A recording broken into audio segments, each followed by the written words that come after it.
नमस्कार दोस्तों, स्वागत है आपका मेरे YouTube चैनल प्रभुदासी में। तो आज मैं आपको सुनाने जा रही हूँ शर्तिला एकादशी व्रत की कथा। तो कथा को पूरे अंत तक सुनिए। कथा अच्छी लगे तो फ्रेंड और फैमिली में शेयर करना ना भूलिए। तो चलिए हम कथा का आरंभ करते हैं।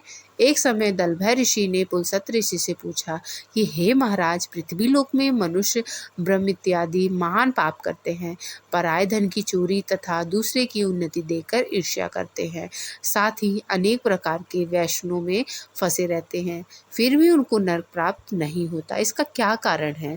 वे ना जाने कौन सा दान पुण्य करते हैं जिससे उनके पाप नष्ट हो जाते हैं। यह सब कृपा पूर्वक आप कहिए। पुलस्त्य मुनि कहने लगे कि हे महाभाग, आपने मुझसे अत्यंत गंभीर प्रश्न पूछा है। इससे संसार के जीवों का अत्यंत भला होगा। इस भेद को ब्रह्मा, विष्णु, रुद्र तथा इंद्र आदि भी नहीं जानते, परंतु मैं आपसे यह गुप्त तत्व अवश्य बताऊंगा। उन्होंने कहा कि माघ मास लगते ही मनुष्य को स्नान आदि करके शुद्ध रहना चाहिए। इंद्रियों को वश में कर काम, क्रोध, लोभ, मोह, अहंकार, ईर्ष्या तथा दोष आदि का त्याग कर भगवान का स्मरण करना चाहिए।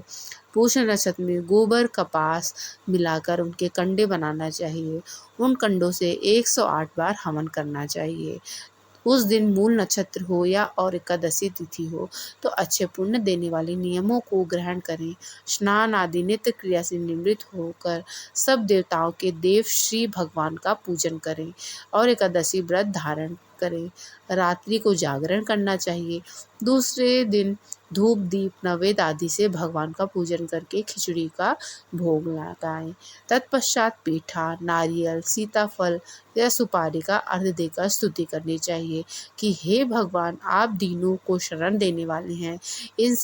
इस संसार सागर में फंसे हुए का उद्धार करने वाले हैं।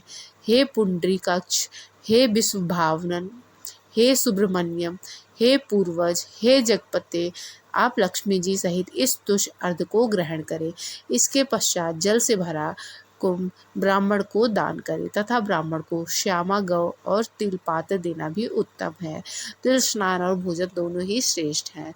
इस प्रकार जो मनुष्य जितने तिलों का दान करता है उतने ही 1000 वर्ष स्वर्ग में वास करता है। तिल स्नान, तिल का उपटन, तिल का हवन, तिल का तर्पण, तिल का भोजन और तिलों का दान, ये तिल के 6 प्रकार हैं। इनके प्रयोग के कारण यह छठतेला एकादशी कहलाती है।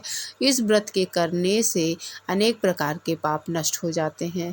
इतना कहकर पुलस्त ऋषि कहने लगे कि अब मैं तुमसे यह एकादशी की कथा कहता हूँ। एक समय नारद जी ने भगवान विष्णु जी से यही प्रश्न किया था और भगवान ने जो शर्तिला एकादशी का महात्म्य नारद जी से कहा सो मैं तुमसे कहता हूँ। भगवान ने नारद जी से कहा कि हे नारद, मैं तुमसे सत्य घटना कहता हूँ, ध्यान पूर्वक सुनो। प्राचीन काल में मृत्युलोक में एक ब्राह्मणी रहती थी। वह सदैव व्रत किया करती थी। एक समय वह 1 मास तक व्रत करती रही। इससे उसका शरीर अत्यंत दुर्बल हो गया। यद्यपि वह अत्यंत बुद्धिमान थी, तथापि उसने कभी देवताओं या ब्राह्मणों के निर्मित अन्य धन का दान नहीं किया था। इससे मैंने सोचा कि ब्राह्मणी ने व्रत आदि से अपना शरीर शुद्ध कर लिया है, अब इसे विष्णु लोक तो मिल ही जाएगा, परंतु इसने कभी अन्न का दान नहीं किया है, इससे इसकी तृप्ति होना कठिन है। भगवान ने आगे कहा, ऐसा सोचकर मैं भिखारी के वेश में मृत्युलोक में उस ब्राह्मणी के पास गया और उससे भिक्षा मांगी। वह ब्राह्मणी बोली, महाराज, किस लिए आए हो? मैंने कहा, मुझे भिक्षा चाहिए। इस पर उसने एक मिट्टी का ढोला मेरे भिक्षा पात्र में डाल दिया। मैं उससे लेकर स्वर्ग में लौट आया। कुछ समय बाद ब्राह्मणी भी शरीर त्याग कर स्वर्ग में आ गई। उस ब्राह्मणी को मिट्टी का दान करने से स्वर्ग में सुंदर महल मिला, परंतु उसने अपने घर को अन्न आदि सब सामग्रियों से शून्य पाया। घबरा कर वह मेरे पास आई और कहने लगी कि हे भगवान, मैंने अनेक व्रत आदि से आपकी पूजा की, परंतु फिर भी मेरा घर अन्न आदि सब वस्तुओं से शून्य है। इसका क्या कारण है? इस पर मैंने कहा, पहले तुम अपने घर जाओ, देव स्त्रियां आएंगी तुम्हें देखने के लिए। पहले उनसे छठतिला एकादशी का पुण्य और विधि सुन लो, तब द्वार खोलना। मेरे ऐसे वचन सुनकर वह अपने घर गई। जब देवी स्त्रियां आई और द्वार खोलने को कहा तो ब्राह्मणी बोली, आप मुझे देखने आई हैं तो शर्तिला एकादशी का महत्व मुझसे कहो। उनमें से एक देवी स्त्री कहने लगी कि मैं कहती हूँ। जब ब्राह्मण ने शर्तिला एकादशी का महत्व सुना तब द्वार खोल दिया। देव आंगनों में उसको देखा कि ना तो वह गंधर्वी है और ना असुरी है, वरन पहले जैसी मनुष्य है। उस ब्राह्मणी ने उनके कथानुसार शर्तिला एकादशी का व्रत किया। इसके प्रभाव से वह सुंदर और रूपवती हो गई तथा उसका घर अन्न आदि समस्त सामग्रियों से युक्त हो गया। अतः मनुष्य को मूर्खता त्याग कर शर्तिला एकादशी का व्रत और लोभ न करके तिल आदि का दान करना चाहिए।